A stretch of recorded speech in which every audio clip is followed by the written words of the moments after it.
Si Sara Duterte, Vice Presidenteng walang silbi, walang kwenta. Walang silbing Vice Presidente si Sara Duterte, walang kwentang Vice Presidente si Sara Duterte. Mantakin nyo naman taong bayan. Mantakin nyo taong bayan. Itong Vice Presidente natin na walang silbi, walang kwenta. Ha?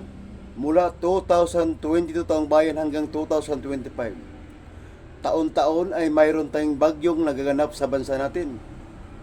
Hindi lang isang bagyo sa isang taon, sunod-sunod. Hindi tayo tinantanan ng kalamidad, lindol,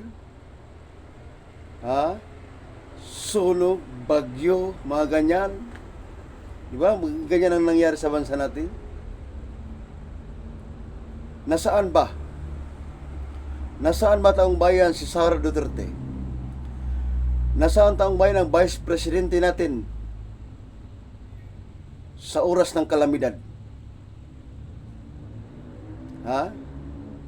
Nasaan taong bayan? Nasaan si Sara Duterte sa oras ng kalamidad?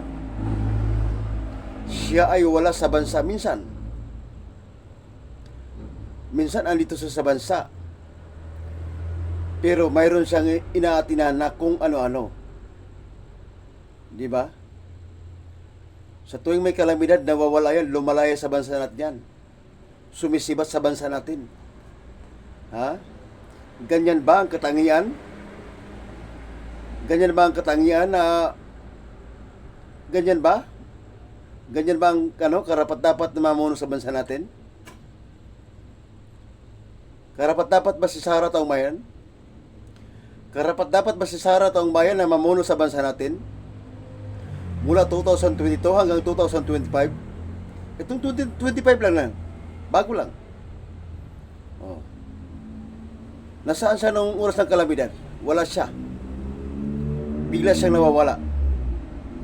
Ang palagi kong paulit-ulit, sa tuwing may bagyo, sa tuwing may kalamidad sa bansa natin, si Sara Duterte ay nawawala. Tapos magpapalipas siya ng ilang araw yan, saka siya lalabas at magpa-interview sa media at sisirain niya si PBBM.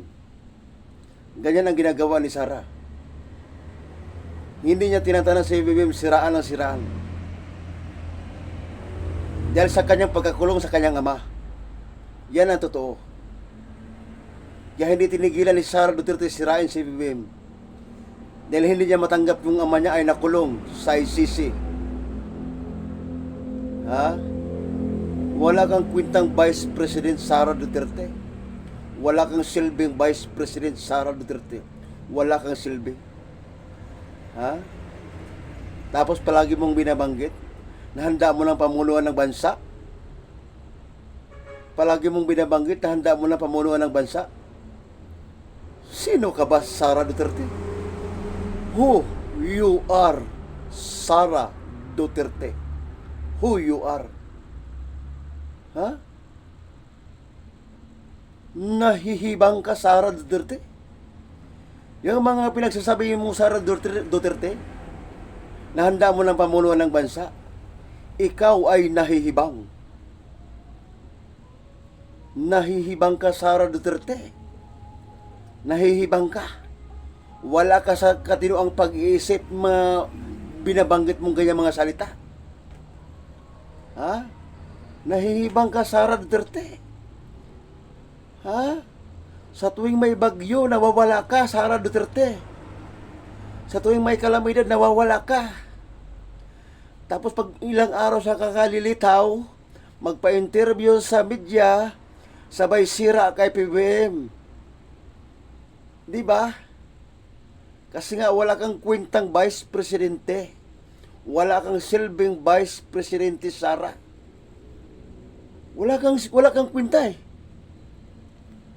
Wala kang kwenta, Sara Duterte. Akala mo, Sara Duterte, may kwenta ka? Pakiramdam mo lang yun. Pakiramdam mo lang yun, Sara, na may kwenta ka. Wala kang kwenta eh. Wala kang kwentang Vice President Sara Duterte. Tarantado ka. Ha? Tarantado ka, Sara Duterte, tarantado ka. Gago ka. Gunggong ka. Hibang. Ha? Handa mo ng pamunuan ng bansa? Ha? Handa mo ng pamunuan ng bansa? Ang kapal. Ang kapal mo magsalita, Sara, ng ganyan. Ang kapal. Ha? Sobrang kapal mo. Ha? Grabe ang pagkakapal ang mukha mo, Sara. Grabe ang pagkahibang mo. Wala ka namang kwentang Vice Presidente. Anong nagawa mo sa Pilipinas bilang Vice Presidente? Mayroon ka bang magandang nagawa sa Pilipinas bilang Vice Presidente? Mayroon ka bang maipagmayayabang nagawa mo bilang Vice Presidente sa Republika ng Pilipinas? Anong ipagyayabang mo, Sara? Ha? Anong ipagyayabang mo sa Pilipinas ang nagawa mo sa opisina mo? Ha? Ang ginawa mo sa opisina mo, manglustay, magnakaw, manglustay at magnakaw. Do not clean yourself, Sara Duterte. Do not cleaning yourself because you're Salamabits. Because you're Salamabits, Sara Duterte. Do not cleaning yourself. Ha? Mandarangbong, manlulustay, magnanakaw. Ha? Nagmamalinis ang gago na numero 1 magnanakaw, numero 1 manglulustay. Yan ang nagawa mo bilang Vice President. Nakakahiya ka, Sara Duterte. Tapos handa mo pamunuan ng bansa? Handa mo pamunuan ng bansa? Hibang. Nahihibang. Nahihibang ang gagong Vice President. Nahihibang ang tarantadong Vice President. Nahihibang ang ulol na Vice President. Kapal ng pagmumukha mo. Kung ako sa iyo, Sara, magpatiwakal ka na lang. Kung ako sa iyo, Sara, magpakatiwakal ka na lang. Ha? Magpakatiwakal ka na lang, Sara. Ha? Kapal ang pagmumukha mo. Ang kapal. Ang kapal, Sara. Ha? Yan. Ha? Akala mo magpresidente ka? Ulol.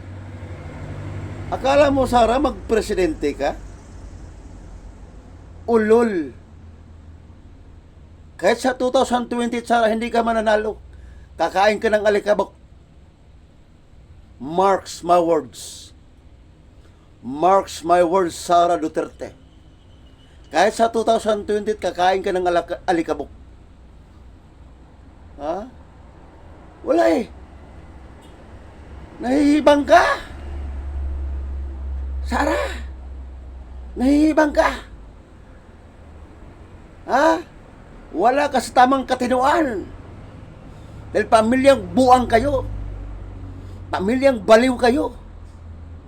Pamilyang malalakas ang hangin. Pamilyang sinto-sinto. Pamilyang sala sa init, sala sa lamig ang pag-iisip. Sa madaling salita, hindi ka mapagkakatiwalaan, Sara. Ha? Kapal ang mukha mo. Ha? Ang kapal ang mukha. Alam mo, Sara Duterte, tarantado ka, putang ina mo. Ho, ho, ho, ho, ho, ho, ho. Tarantado ka, putang ina mo, Sara Duterte. Ha, ha, ha, ha, ha, ha, putang ina mo. Ha, ha, ha. Putang ina mo. Nangarap ang hibang. Putang ina mo. Putang ina mo. Putang ina mo. Putang ina mo. Sara Duterte. Putang ina mo. Tarantado kang hukluban ka. Putang ina mo. Gago. Tang ina mo. Ha? Gago.